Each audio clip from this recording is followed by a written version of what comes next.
साहेब बन गई।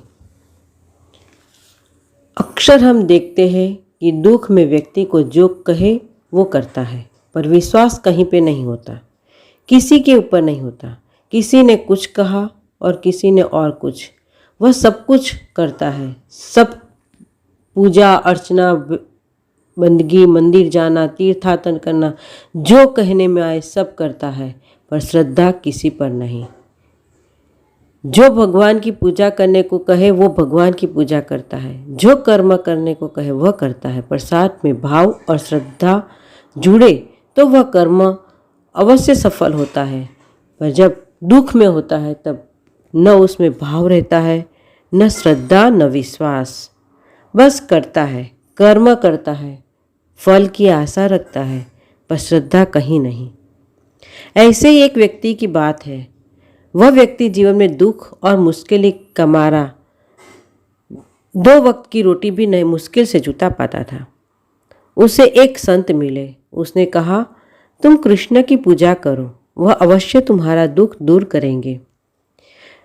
तो वह दुखी व्यक्ति कृष्ण भगवान की मूर्ति लाकर घर में ले आया और पूजा अर्चना करने लगा। जैसे वो संत ने बताया ठीक उसी प्रकार करता गया। 1 साल बीत गया, पर उसके जीवन में कोई फर्क नहीं हुआ। फिर एक बार एक माता के भक्त ने उसे कहा कि तू काली माँ की पूजा कर, उसकी आराधना कर, काली माँ के मंत्र का जाप कर, उनको दिया बत्ती कर। वह उस प्रकार से माता काली की भी मूर्ति घर पे ले आया।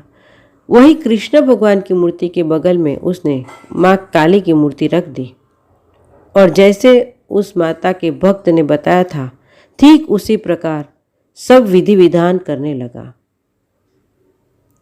करते करते एक दिन उसे ख्याल आया कि मैं जो पूजा अर्चना कर रहा हूँ वो तो माता जी की कर रहा हूँ और बगल में कृष्ण भगवान उसकी सुगंध और उसका दर्शन कर रहे हैं, उसका लाभ ले रहे हैं। मैं उनकी आंखों और नाक के ऊपर पट्टी बना देता हूँ।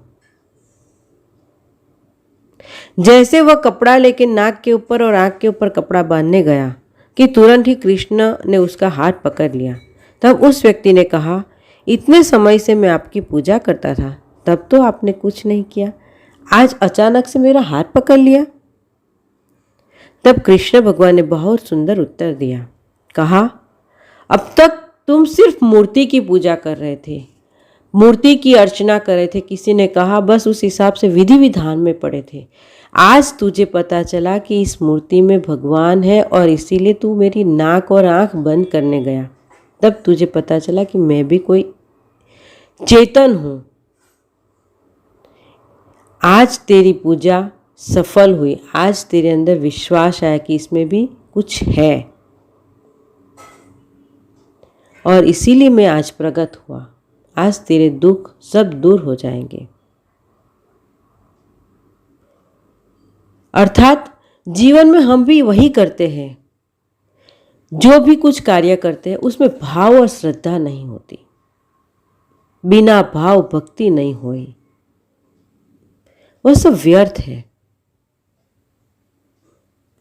हम जो भी कार्य करें, जैसे भी कर रहे हैं, खाना खा रहे हैं, उठ रहे हैं, बैठ रहे हैं, पूजा अर्चना कर रहे हैं, रसोई बना रहे हैं, सब में मेरे साहिब को असमर्पित। जब यह भाव आ जाए तब साहिब कहते हैं, संतो सहज समाधि भली, आँख न रोंदू कान न मूंदू, तनिक कष्ट ना धारू, खुले नैन साहिब पहचानू, सुंदर रूप निहारू, संतो सहज समाधि भली। उठत बैठत करूँ दंत व्रत, भाव न आनु दूजा।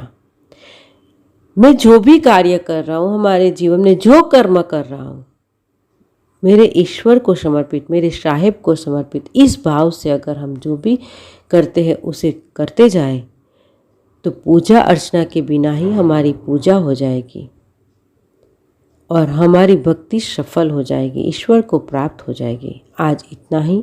साहिब बन गए। ऐसे ही ज्ञानवर्धक वाणी को सुनने, समझने और जानने के लिए हमारी चैनल को सब्सक्राइब करें, लाइक करें, शेयर करें और ऐसे किसी मन में प्रश्न हो, द्विधा हो या कुछ जानने की जिज्ञासा हो तो कमेंट बॉक्स